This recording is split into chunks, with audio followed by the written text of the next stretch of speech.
Fluently नहीं बता सकता, इमाम साहब आएंगे तो बताएंगे कि तुम अपने सदकों को बातिल मत करो। किस लिए, कैसे बातिल ना करो? एहसान जता कर और दूसरे को तकलीफ पहुंचा।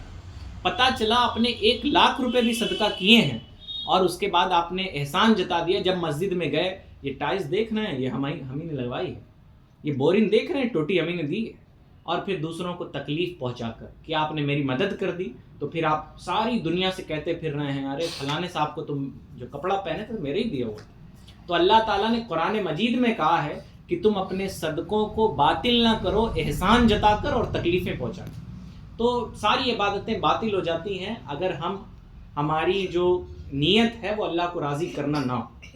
तो पहली बात, नीयतें दुरुस्त होनी चाहिए। दूसरी बात की इबादतों से हमारा रिश्ता बहुत मजबूत होना चाहिए, मुसल्ले से हमारा रिश्ता बहुत मजबूत होना चाहिए।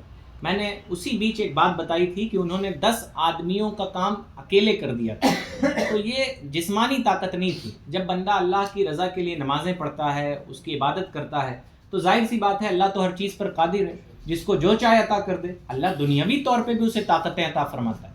आप समझते हैं अल्लाह वाले हैं, अरे मौलाना साहब हैं, क्या करेंगे, कमज़ोर आदमी हैं, जेल में डलवा दें। लोग धमकियाँ भी देते हैं हम लोगों को, है ना, कि आपने कह दिया है अब तो अब जेल में डलवा देंगे आपको।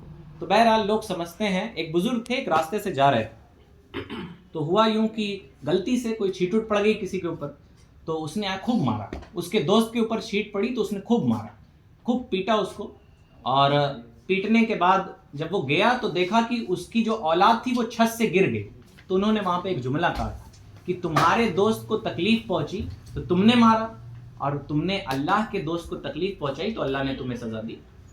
तो बहरहाल जब बंदा अल्लाह के लिए इबादतें करता है, नमाज पढ़ता है, दुरूद पढ़ता है, कलमा पढ़ता है, तो अल्लाह ताला उसे दुनियावी तौर पे भी ताकत अता फरमाता है और उसकी आखिरत भी बेहतर हो जाती है। तो बहरहाल हमें अल्लाह के लिए इबादतें करनी चाहिए, मुसल्ले से हमारा रिश्ता बहुत मजबूत होना चाहिए। हमारे जो असलाफ थे, अब तो लोग कहते हैं, ऐसे पीर फकीर भी घूमते रहते हैं जो कहते हैं नमाजें माफ़ हैं, ऐसा वैसा फलाने ठिकाने, है ना, ये गुमराह लोग हैं, हमारा इनसे कोई वास्ता है नहीं।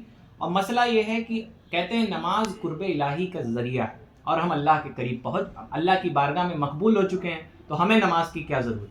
आप बताएं रसूलुल्लाह से ज़्यादा मकबूल कौन था?